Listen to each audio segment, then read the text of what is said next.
Good afternoon, and thank you for joining us today for a discussion of one of the most vexing yet critical topics related to the future of Gaza, the pitfalls and paths toward disarming Hamas.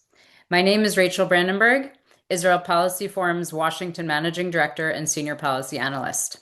I want to welcome those of you who are joining Israel Policy Forum for the first time today, as well as our returning viewers. I also want to thank Israel Policy Forum supporters, without whom our work would not be possible. Israel Policy Forum relies on your support to produce free expert analysis and informational content on the most pressing issues affecting Israel and the Israeli-Palestinian conflict. If you enjoy Israel Policy Forum's webinars but don't yet support the organization's work, please do so by visiting israelpolicyforum.org/support. Our conversation today comes on the heels of IPF publishing an options memo entitled Disarming Hamas, a Framework for Lasting Security, that was co-authored by two of our guests today, Dan Rothem and Celine Touboul. If you had not yet had the chance to read the report, you'll be able to find the link to it in the chat.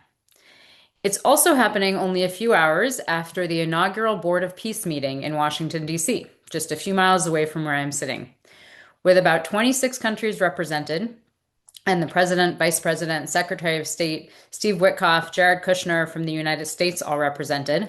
The morning saw fanfare, some rocking music, as anyone who listened might have noticed, quite a few statements, and some notable pledges. Broadly, it was among a number of ways President Trump and his team are continuing to move the ball forward on implementation of Trump's 20-point plan for Gaza and bring long-term stability, security, and reconstruction to Gaza, Israel, and the broader Middle East. Virtually none of what was discussed this morning or in Trump's 20-point plan can really progress, however, without disarming Hamas. So our conversation today is quite timely.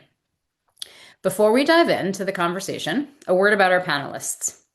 I am pleased to have with us today Celine Touboul, co-CEO of the Israeli think tank and policy planning organization, the Economic Cooperation Foundation, Noa Shusterman Dvir, senior researcher from Israeli strategic advisory organization Mind Israel, and our very own Dan Rothem, IPF senior policy analyst based in Israel. Celine is a longtime partner to IPF and leads ECF's policy efforts related to the Israeli-Palestinian conflict, regional policy, and Gaza. Celine is also a member of Forum Deborah, an Israeli forum working to enhance the role of women in foreign policy and national security, a member of the board of the HL Education for Peace, and Commanders for Israel Security. Celine is a former research fellow at the NATO Defense College and a lawyer specializing in international public law. She holds degrees from the University of Paris Sud and the Hebrew University of Jerusalem. Noa is a senior researcher and director of the Palestinians and the Region program at Mind Israel. She previously worked as a researcher at the Institute for National Security Studies, INSS, in Israel, and as a Research and Communications Fellow here at IPF. Noa holds degrees from New York University and the Hebrew University, and she was also a Fulbright Scholar to the United States. We're always happy to bring back former colleagues who have gone off to do great things beyond their IPF years. Dan, who many of you know at this point, is IPF's senior policy analyst based in Israel. He also serves as a senior policy advisor at the Herbert C. Kellman Institute for Interactive Conflict Transformation, and previously served as a senior researcher at Tachlit, the Institute for Israeli Policy, and as CEO of Commanders for Israel Security. For nearly 2 decades prior to that, he was a senior research advisor at the S. Daniel Abraham Center for Middle East Peace. Thank you all for being with us today. As I mentioned at the start, Dan and Celine recently co-authored an options paper on Hamas disarmament that we at IPF published, and Noa, you and your colleagues also recently published a set of principles for achieving the same. So let's get to the conversation. For our audience members, over the next 53 minutes, I will ask our panelists some questions, but I also invite you to chime in with any questions that those of you in the audience would like incorporated. You can place your questions in the chat, please, and I'll weave them into the discussion. So Dan, I'd first like to start with you, and I'm going to ask you to help set the stage for us. It's a requirement of Trump's 20-point plan that Hamas be disarmed. Arguably, it unlocks the potential for pretty much everything else that they're trying to do beyond delivery of basic humanitarian aid. Stabilization, governance, reconstruction, long-term stability. Many say disarming Hamas needs to come first. But at least as far as we've heard publicly, nobody has yet found a way to convince Hamas to play ball. So, from your perspective and from the work that you and Celine did, what is the current context as you see it? What are some of the challenges that you consider as you think about options for disarming Hamas? And what are some of the options that you decided to think about in this study? Thanks, Rachel, and it's good to be here. Uh, Two preliminary notes. First of all, it is 10 p.m. in Israel, and all three of us are parents. So if at any point during the webinar we have a toddler or up to a teenager bursting in, then please accept this with a smile. But second, more importantly, a comment of appreciation. I think it really matters that IPF is featuring women leading on national security. So, Rachel, your record speaks for itself at DoD and elsewhere across the administration. We've had Shira and Jess before writing reports on these issues. And on the issue of Gaza and Hamas, both Celine and Noa have been working this issue way before October 7th. If I recall correctly, Noa, you published in 2020 together with Udi a manuscript at INSS, especially on options for Gaza. And Celine was really the powerhouse behind the Commanders for Israel Security ultimate publication of an alternative strategy for the Gaza Strip. And we're really lucky, obviously, to have both here and colleagues and really shed a light on them. But by way of really background on the 20-point plan, disarmament, is not a side issue. It's the anchor around which, or said without which, you can't deliver. You can maybe deliver some humanitarian aid, but can't really stabilize Gaza, rebuild it, or transition governance. The core problem, as I see it right now, is a deadlock between Hamas and Israel. Hamas sees armed resistance as so central to its identity, both the national and the religious elements of it. Israel believes only it can ensure the demilitarization of the Strip, and Israel is really skeptical of both third parties coming in and especially voluntary disarmament. So both sides sort of like default to paralysis as the world tries to transition from phase one of Trump's 20-point plan to phase two.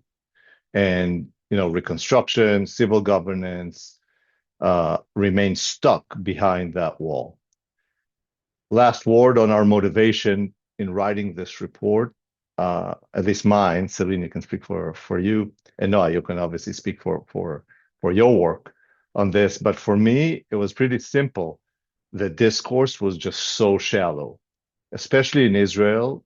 The conversation so quickly jumped to, coercion. Who can coerce Hamas most effectively? And obviously, the answer was us. There was very little understanding of this term DDR that we'll dive into in a minute, as the structured process on both security and politics. So we analyzed in our report three options. The first one was to resume the war and really attempt coercive disarmament. Then we measured it on its own and also against applying sustained non-kinetic pressure without, full military maneuver, political, economic, social. And then the third option is a negotiated, structured, process of disarmament, demobilization, and reintegration that we'll outline here. And so that's how we approach this. And hand it over back to you. Thanks, Dan. No, I'm going to give you a chance to summarize the work that you did, and then we'll dive into some of the principles. And for the audience, I promise we will explain what disarmament, demobilization, and reintegration actually means. But Noah, mine's work, your work, sorry, mind, not mine, your Mhm. work, lands in a fairly similar place as where Dan and Celine ended up, that this needs to be a comprehensive process to summarize. Um, can you talk a little bit about the principles that you guys outlined and how you came to that decision as well? Sure. So I'll say a few words about Mind Israel and the kind of work that we do. We're in the think tank ecosystem, but we're not really a think tank. So we consider ourselves as a strategic policy center. And we do work directly with policy makers in Israel, predominantly security establishment, and then other ministries as well. So the work that we do is not published publicly unless we find merit in having it publicized.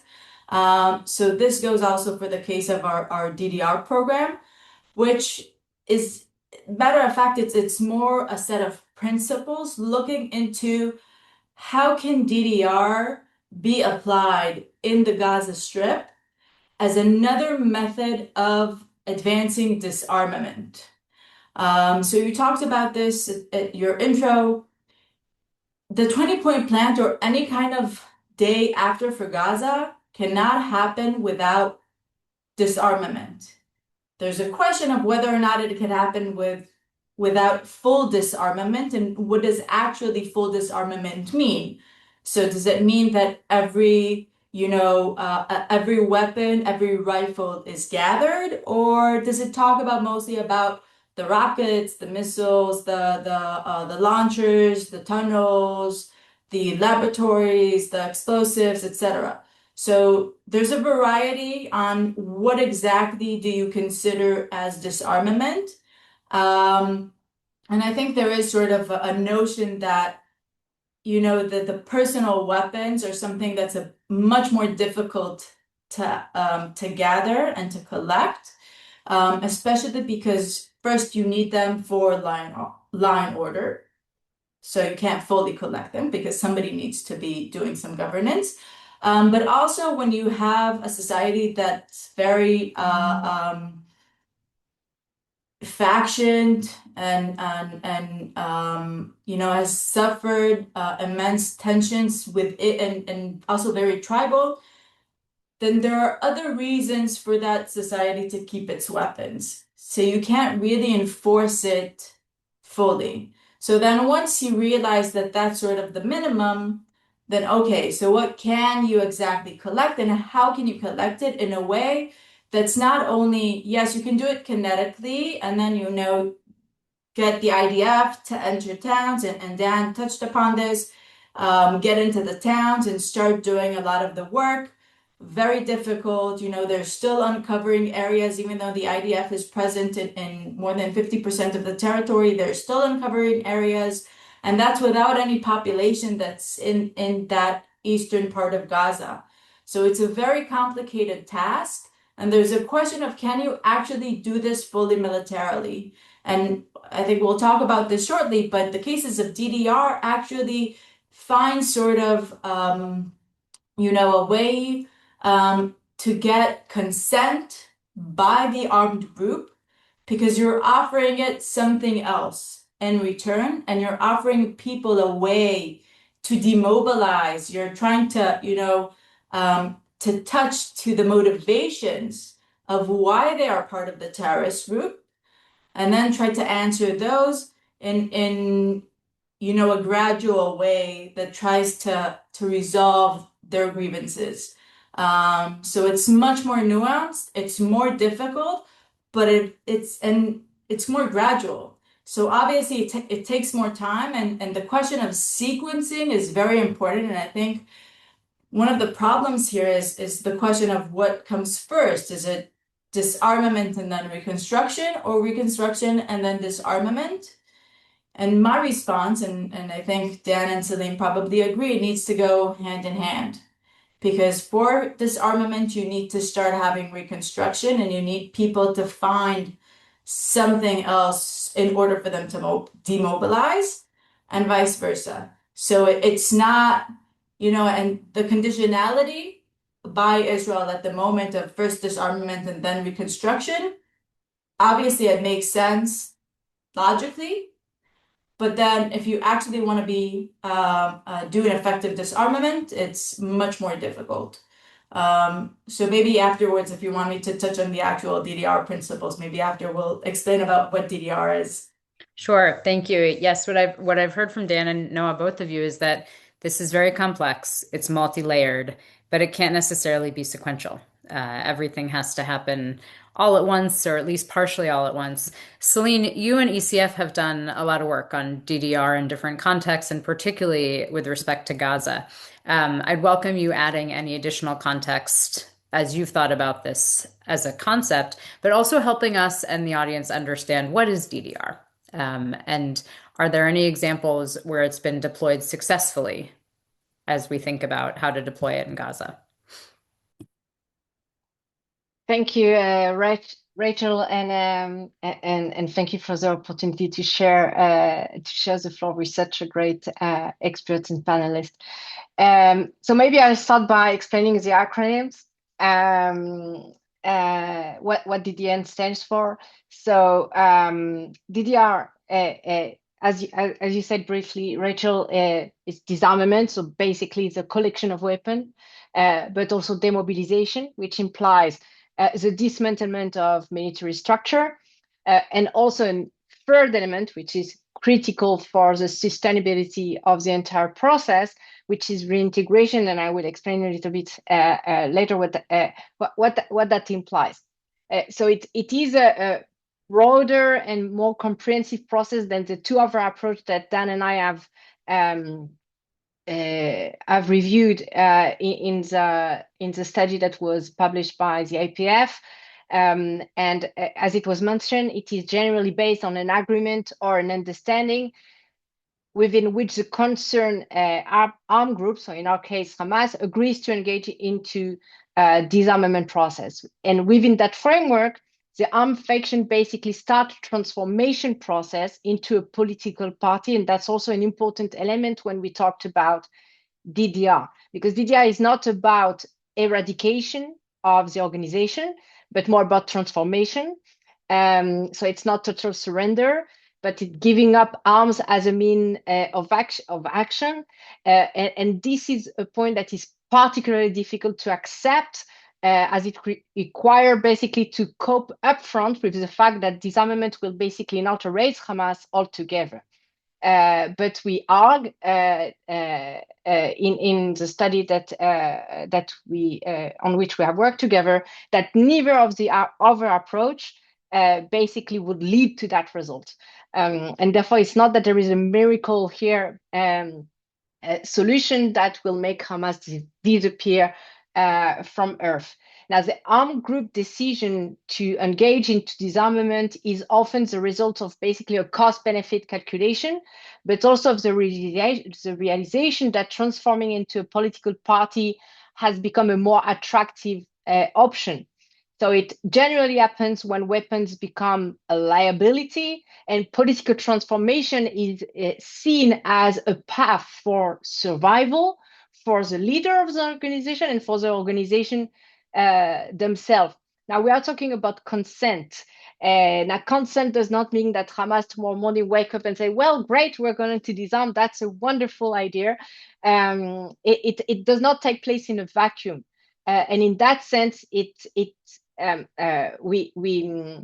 kind of insist that it can be the conclusion or the follow-up of a military and does not stand in contradiction with a military operation. So it is not a form of goodwill, but more the result of sustained pressure, including military pressure, that leads the organization to make that decision. And this is also why, given the current state of affairs of Hamas, we do assume that it could be induced to engage into such process. Now, Maybe another point, if I may. DDR, unlike a coercive process imposed by force, also include a reintegration process, as I mentioned earlier. And that reintegration process is critical to prevent the return of armed militant to armed struggle by providing them legal and military and financial incentive. By legal, I mean basically an amnesty, that we are not going to continue to pursue them. And this financial initiative generally mean that we should offer them employment opportunity into a civilian sector. And on this point, I would just stress that their integration into Palestinian security apparatus will be rejected not only by Israel, but by the Palestinian themselves. There are cases of success, but just to say very briefly that they are all anchored in formal peace agreements, combined with military and political pressure, with credible political guarantees, with the possibility of viable pathway after disarming. It's complicated. It's not, an easy path. It requires many layers, as you just mentioned, and we'll go into it, I guess, in our discussion. Thank you. That's very helpful. Just one question on that last point you made about political agreements. Am I correct to assume that the ceasefire that's now in place and Trump's 20-point plan, let's say, is not enough of an agreement because it's more of an agreement to cease fire than an actual agreement on the political institutions of a way forward?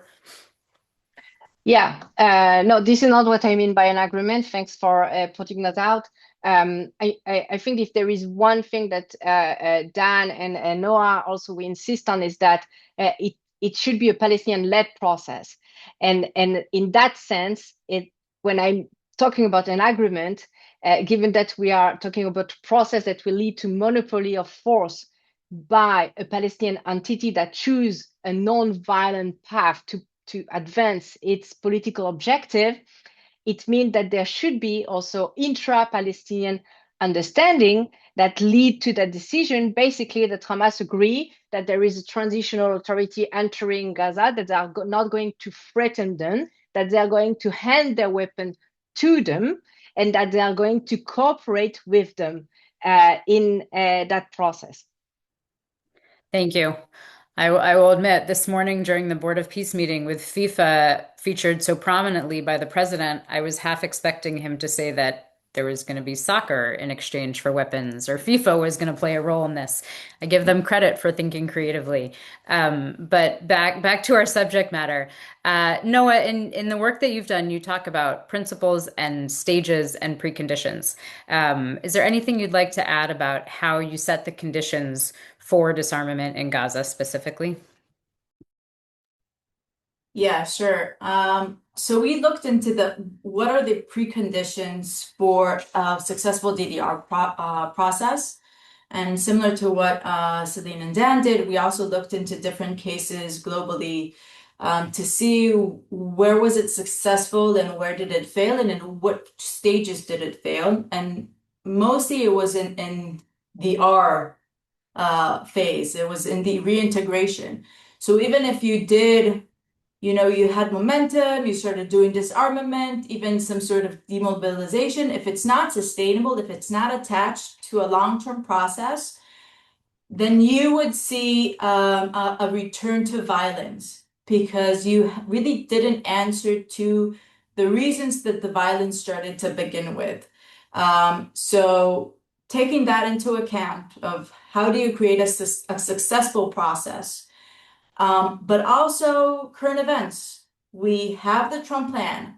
So it is a framework that we need to work with. And yes, it's not a peace agreement, but it gives us something. So then what are the preconditions that we can create in order to try and promote a successful DDR program? So the preconditions that we discussed were first, as Celine mentioned, and I want to reiterate this, it has to be an internal Palestinian process. And Israel has to maintain distance from this process in order for it to be successful.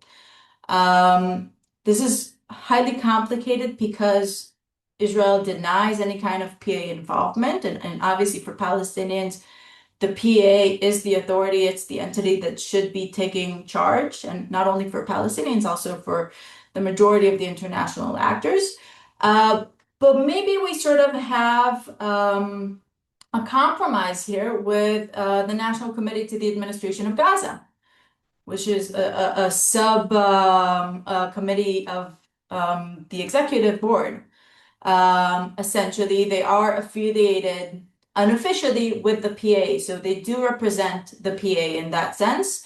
And it is under the framework of, UN Resolution, Security Council Resolution 2803, which stipulates that at the end of the mandate, within 2 years, then the PA will return to the Gaza Strip and will replace or would, join in with this national committee.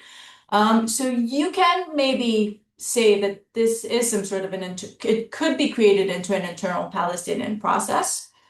And the National Committee can work with the ISF to do the process of disarmament.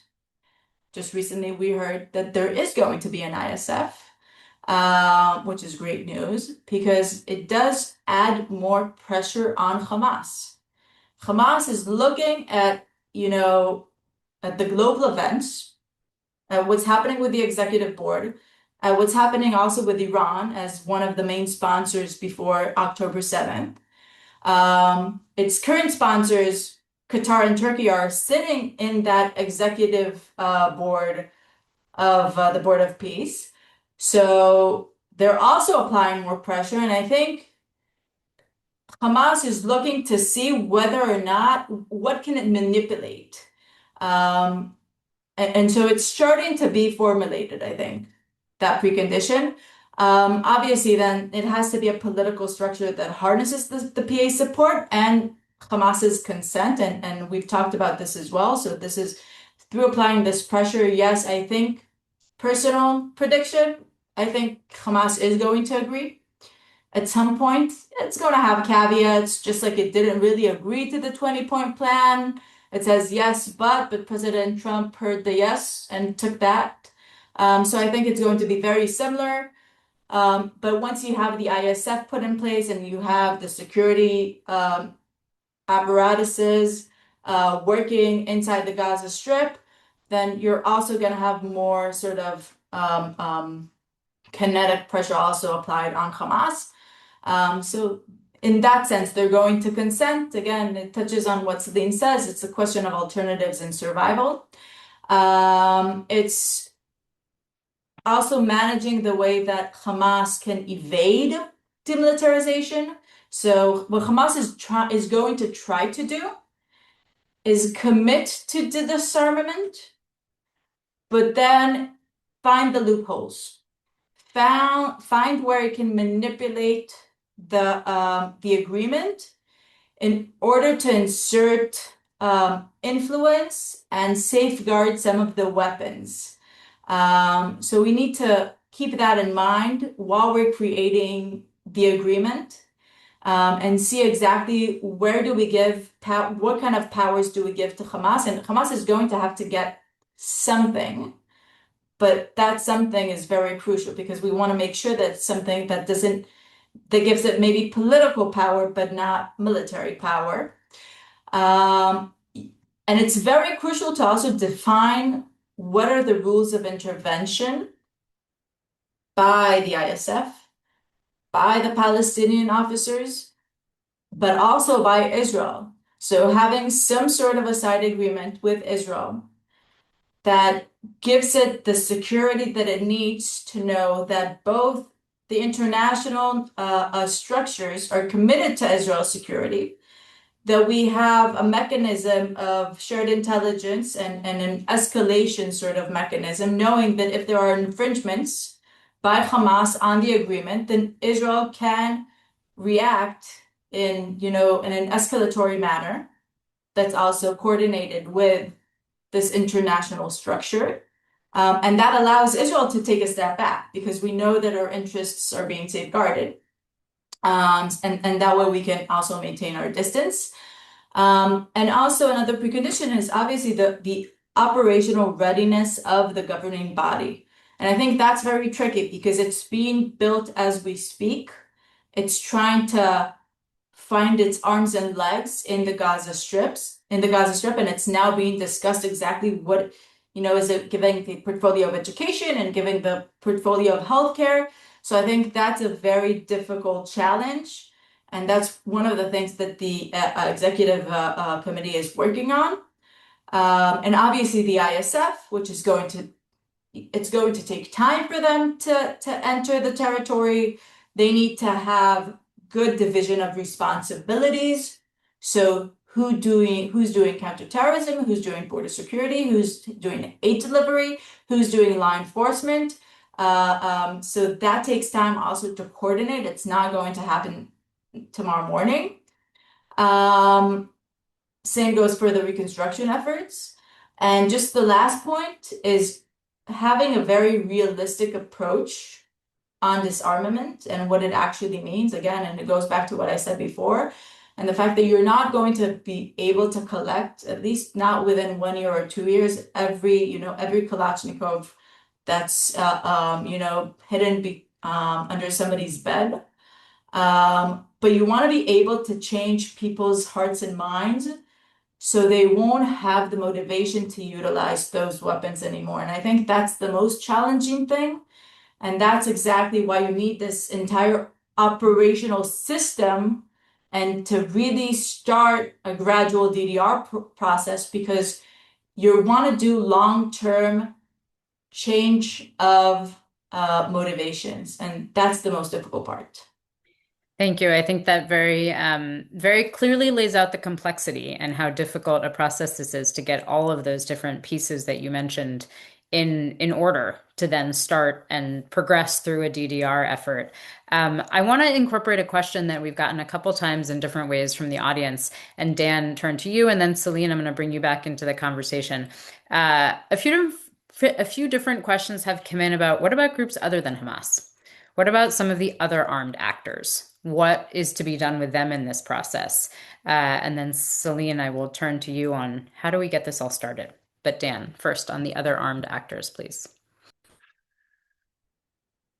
So the work assumption, at least our work assumption, was that Hamas is the dominant party in Gaza, that, as we've seen with the captive issue, it can wield its decision on other militias in the group. The key one is Palestinian Islamic Jihad.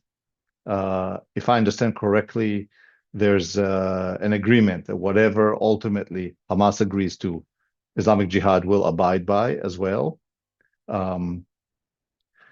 Beyond that, there are some militias in the Strip, some that Israel supports. They are not perceived as being problematic in and of itself. However, they do hinder the prospects of Hamas disarming, because one of the arguments that Hamas makes to the mediators and through them to the United States is, as long as there are other armed actors in the Strip, we need to maintain, at the very least, our personal arms. The best ones, and in this way, I can punt it over to Celine, maybe on the relevant entry point for this internal Palestinian discussion. I think the actor that's best positioned to see all the groups that are in the Strip are the Egyptians, unlike the Qataris and the Turks. And perhaps they are the entry point, eager to hear what Celine has to say about this. Thanks, Dan. Celine, over to you. Yeah. So we talked about the need for indeed intra-Palestinian understanding, and I truly believe that this is where it starts. And indeed, for the key player in that respect will be Egypt. And why Egypt? Because it has a long-standing ties with both Hamas and Fatah, but it has also strong interest, unlike a player like Qatar, in reducing Hamas control over Gaza and in reunifying Gaza and the West Bank under the Palestinian Authority. It's important for Egypt also because it kind of push away the threat that Egypt will basically fall under their responsibility. And this is seen really as a strategic threat by Egypt. Now, to be successful in such mediation, Egypt cannot do it by itself. They truly need the support and encouragement of the United States, which has been missing to some extent, but also of the leading Arab states that will have to also very much back their effort in doing so, because for now there is kind of a competition over them, and this lack of backing also undermine and enhance the reluctance of Egypt in putting all its political capital into it, and most significantly also maybe it weakened its position towards Hamas and Fatah. So that's something that's going to be critical if we want these mediation efforts to succeed, so that Hamas does not feel that it has a choice, but it has to kind of follow that lead. Another point, when it comes to a starting point, if we are talking about a consensual framework, something quite difficult will have to take place. It is to create a space for a voluntary disarmament process. By voluntary, I do not mean by any means that neither the Palestinian Transitional Authority or the ISF or Israel just sit tight and wait and see what's going to happen, but that they do create a kind of a limited grace period, and that this grace period is used to boost significantly the capacity of the Palestinian Transitional Authority to enforce this understanding. Now, if there is an understanding, it will be much easier then for that transitional authority to have the legitimacy and the credibility to enforce it on the ground. But for that, they will need something that is still in existence and has been announced to some extent this morning, is the creation of a large police force. But the police in itself will not be enough. They will need the full strength of a large security apparatus, including intelligence, if we want them to succeed in this mission. Now, the role of the international force will be also critical, not necessarily because they will be leading the enforcement effort, but they will back it, they will monitor it, they will verify it, and that's important, as Noa has mentioned, to reassure Israel and to restrain it from intervening every single day into and basically disturb to some extent that enforcement mission. By any means, I don't mean that Israel should relinquish its right to defend itself if there is an immediate threat on Israeli citizens, but there is a gap between reacting to an immediate threat and doing routine operation to enforce the disarmament process. Thank you. So I also had in mind, as you were describing this, the Palestinian police force. And for those who weren't watching the Board of Peace or reading what happened, one of the deliverables was that the police force training is about to get underway. A few countries, namely Egypt and Jordan, offered their support. It was unclear exactly for what, but I assume for training. Do you, Celine, see the police force as, it sounds like certainly an entity that is critical to this process, but not necessarily the entity that will conduct the collecting of arms and the disarmament. Is that correct? Yeah, I think the police is critical to protect that transitional authority, to do law enforcement into a very chaotic situation where there are all kind of groups of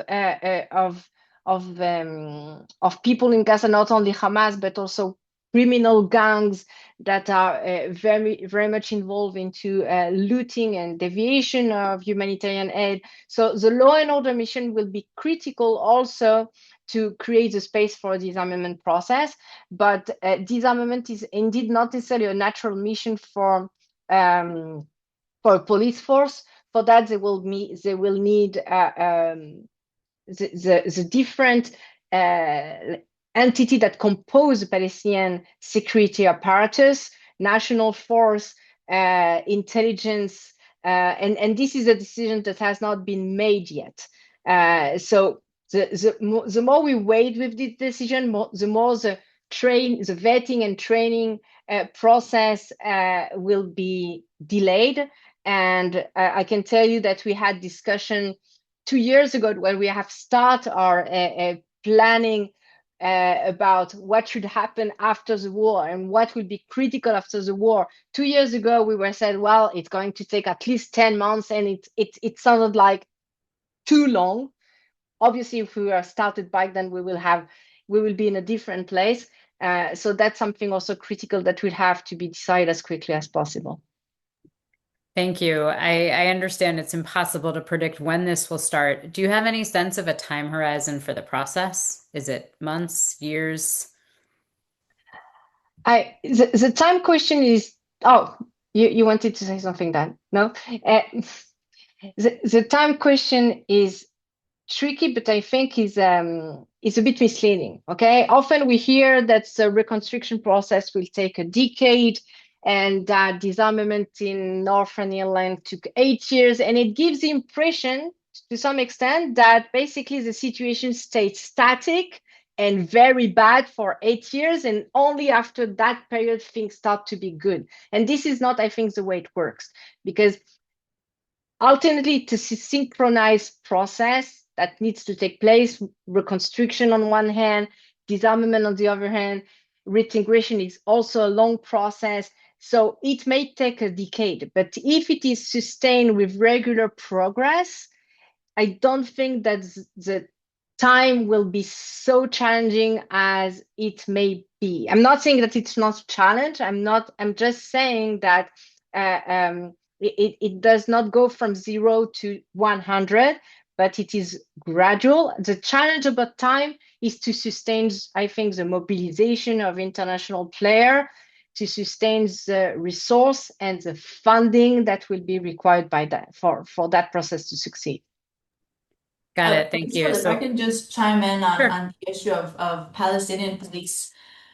Look, so we've had this ISF announced, and while I think it's very positive news, none of these actors with the ISF are going to be confronting Palestinians and Hamas affiliates on the streets of Gaza. That's not their mission. They're going to be doing border patrol. They're going to be doing assistance in distribution of aid and convoys, humanitarian assistance, reconstruction assistance, etc. They're not going to be confronting militias, because obviously Indonesia does not want to have any soldiers, Indonesian soldiers, who are either killed by Gazans or killing Gazans. That's not what they're in for. And that brings us back to the question of then who actually then does the disarmament. So yes, DDR is a consensual process in the majority of it. It utilizes pressure, but at the end of the day, the person decommissions their weapons because they get something in return. But even if you do, obviously you do need to have some force doing counterinsurgency and really ensuring that Hamas does not find those loopholes that I was talking about in order to insert itself and empower. Then you do need some sort of a more sophisticated Palestinian National Guard, some sort of a security apparatuses that's, as we have in the West Bank, that's also doing more counterinsurgency and counterterrorism. So that has to be the case. It's not only about law and order, because if we only keep it in the realm of law and order, then yes, that's very important, because, especially now, after the disasters that have happened in Gaza, there are a lot of issues that need to be attended in terms of crime and societal conflicts. But you still we're at some point, I think Israel is going to be faced with the fact that you need to introduce more Palestinians who are trained majority by Jordan and Egypt, which are not only doing policing, they're doing much more than that. And I think even the ISF, because it is established, it's going to need that reinforcement of Palestinian personnel. So it's going to happen, even though I think Israel at this point doesn't really accept it, but it also didn't accept the opening of the Rafah crossing and basically until the day it opened. Thanks, Noah. I want to come on that point for a moment that Israel doesn't really seem to accept this. Israel's view, at least what I hear Netanyahu saying, is that Israel is the only one who can disarm Hamas and it will be operational through force. So is bridging the gap between what all of you are suggesting as the most durable, credible process and where the Israeli government is now, is it just a matter of Trump continuing to pull Netanyahu along? Is there something else that can help bridge the gap between the Israeli government and this process? Unfortunately, no, I don't think so. I'm sorry. I don't know if Dan wanted to answer or somebody else. I don't think so, also because it's a very political issue. And for this current government, I don't see them accepting in any way. I mean, yes, they've signed off to the 20-point plan, even though, Article 19 is very disturbing to some of the members of the coalition. Article 19 talks about Palestinian statehood and a political horizon. But the way that they kind of were able to pass it was through saying, at this point, we're doing a ceasefire, we're getting the hostages back. Phase 2 is just not going to happen because we know Hamas. We distrust Hamas.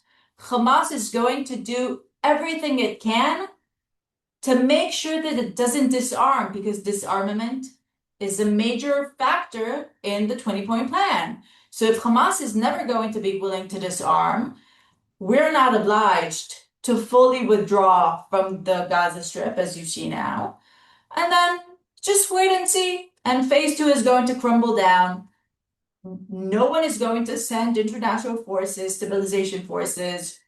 We're not going to allow the Palestinians to have this technocratic committee and reopen the Rafah border. And basically, the concept was that considering the obstacles that Israel was going to be implementing, and considering also, very objective challenges by the international arena, and knowing Hamas and the way that it operates and the ideology behind it, then you just have to wait it out for a couple of months and then Israel will return back to war. I think that was ill-conceived by, and still is, and maybe they're now realizing that Trump is very insistent on realization of the 20-point plan. For many reasons, we don't have to go into it, but this is like the first pawn in a very big chessboard that he has. Also taking into consideration different regions in the world. So I think he's very obligated, him and his team, to full implementation of the 20-point plan, and they're pushing and forcing everyone as needed. And that goes to Hamas. And we saw direct negotiations by the administration and Hamas on the issue of disarmament. And also the US administration engaging with all of these other different actors that have now joined the ISF. So I think Israel doesn't really, it's very skeptic on the one hand that this is actually going to materialize. And that means that it's just going to be slowly forced into the process until at some point, we have elections anyway coming up very soon. So, either Smotrich decides to devolve the coalition because of this, but it also suits him politically. So it's not even such a big factor anymore. It just plays out in political sense. Thank you. Yeah, I think we've all, probably much of the world has been surprised by the extent to which, as you describe, President Trump and his team are really committed to this. We saw a lot of sort of flip-flopping and following different balls that were shiny at different times, but this one they have stuck to and they continue to push on. And we saw that on grand display this morning as well. Dan, I want to come back to you for a moment. We've heard loud and clear from Netanyahu and his government what they think is the right path forward for Gaza, and I think we all agree that President Trump is intent on success in Gaza. Do you see the Trump team as on board with the DDR process? Do they have a different view? And are there things that you would recommend the US keep doing or start doing to get this on the ground, off the ground? So yes, certainly the 20-point plan is a DDR plan, and it draws heavily on language from the Northern Ireland case, using terms like decommissioning rather than disarmament. I mean, it has disarmament there, but the operational term is decommissioning of weapons, and also putting weapons beyond use. Both are terms that came from Northern Ireland, and you can really see this influence here. Also, when you hear Trump speak, as far as he's concerned, Hamas had already agreed to disarm. Now he expects them to implement this. And by the way, if not, then there'll be hell to pay and other hyperbole. What's needed now, as far as the adjustment, is approaching DDR from slightly a different strategy. I think most of the focus right now dealt with working with mediators and trying to exert some pressure on Hamas, expecting that to dramatically shift motivations or to bring compliance, I should say. I think this is that they're stuck now with this, even though Turkey and Qatar, especially Turkey, saying that they can deliver Hamas on disarmament. I believe a better strategy was to shift both to address more core motivation and think about how really we address both the national and religious dimensions of Hamas ideology and politics. And that's where the political context come to mind, and that's where also some work on the religious elements and prohibition against disarmament need to take place.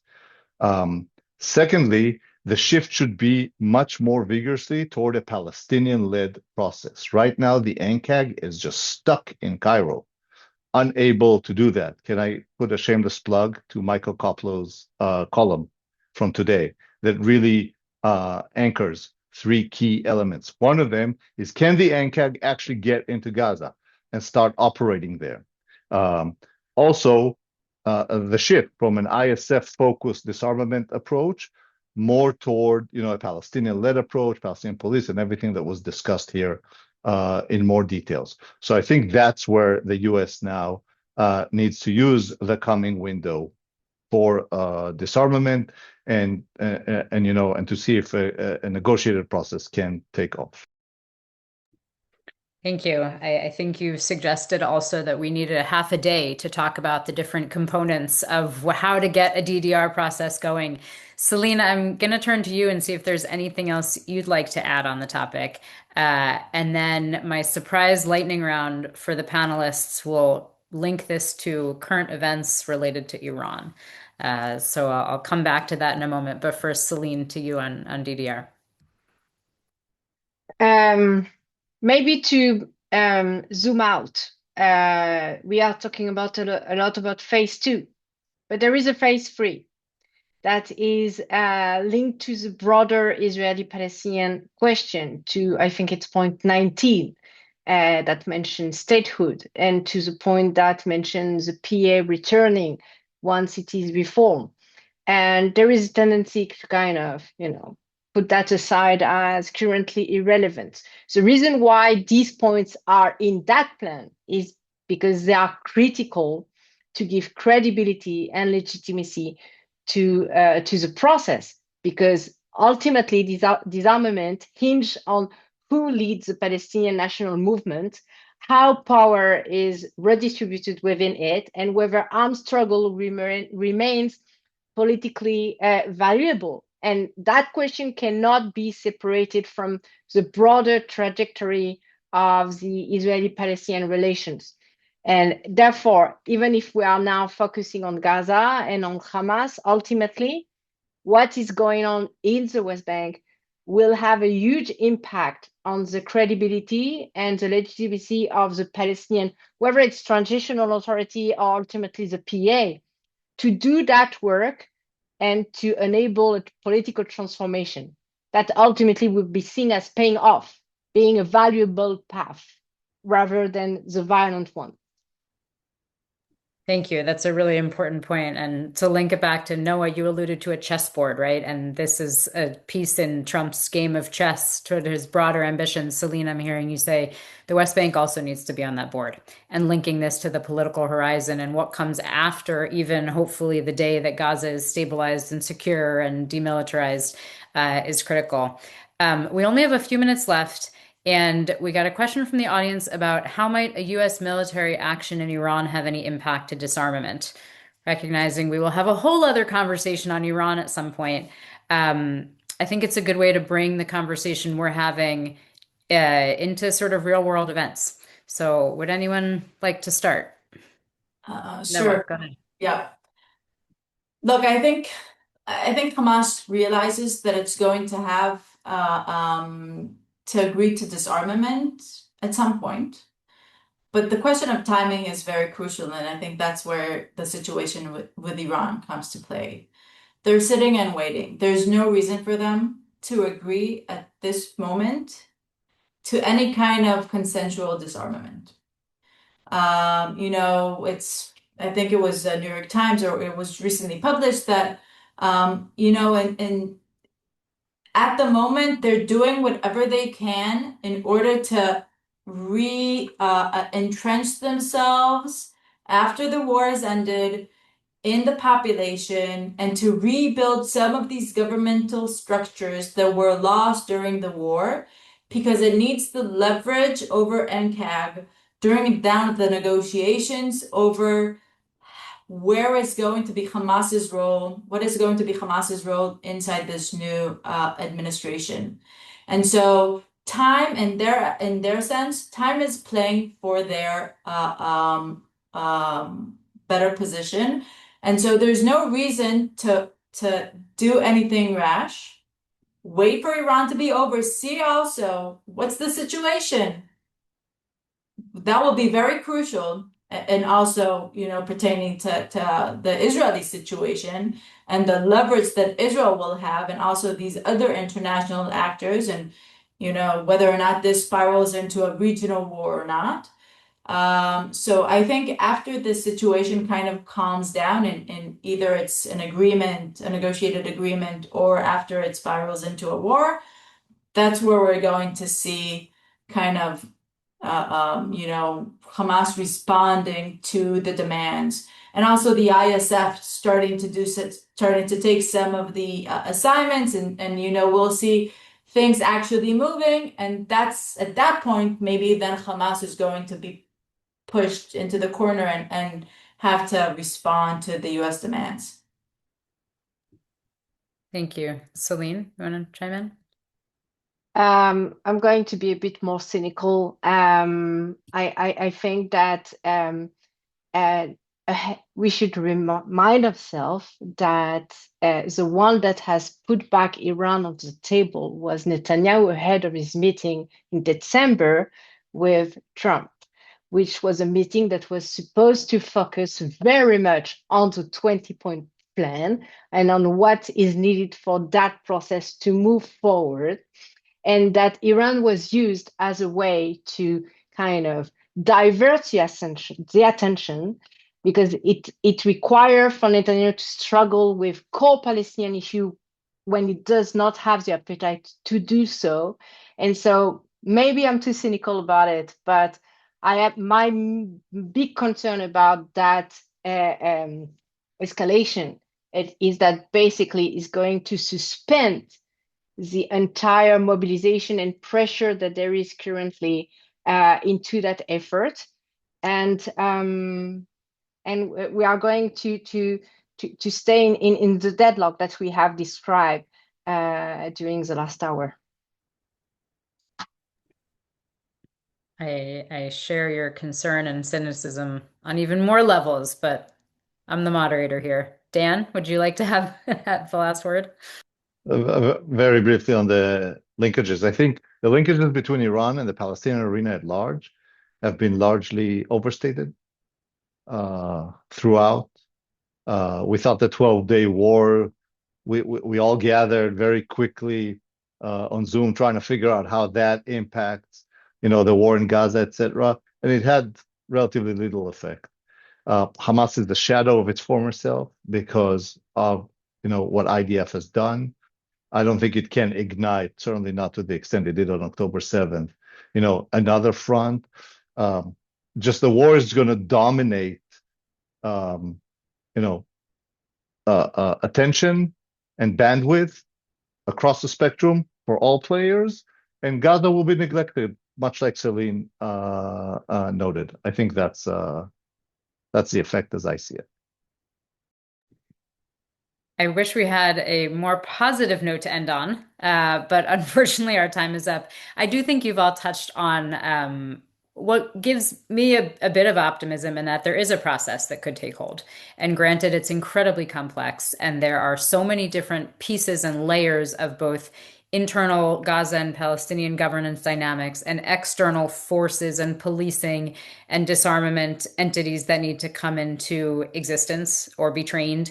And then all of the stars need to align among political actors to agree that this is either the way forward or something that they're simply not going to obstruct. So an incredibly difficult process to get off the ground, but one that I think the three of you have made the case for being having the strongest chance of success and durable success. And as we saw this morning, there's a whole host of countries who are invested in this, even if only because they want to support President Trump, who himself seems to be very invested in this. So here's to hoping that progress continues. I think you've all pointed out that it is not going to be linear and it's not going to be fast, but it has to be incremental and it has to be comprehensive. So more to follow. There's plenty more in the Mind report and the IPF/Celine Dan report if anyone wants to learn more. Thank you, Celine, Dan, Noah. I know it's incredibly late where you are in Israel. Thank you for taking the time to join us and to stay up and think so clearly at this hour of the evening. To our audience, thank you for taking the time to listen and participate. We got more questions than I could possibly weave into our discussion. And for those who want more from IPF for analysis, for emails, webinar announcements, Israel Policy Pod podcast, and plenty more that we put out, please visit our website at www.israelpolicyforum.org. Thanks again. Thank you.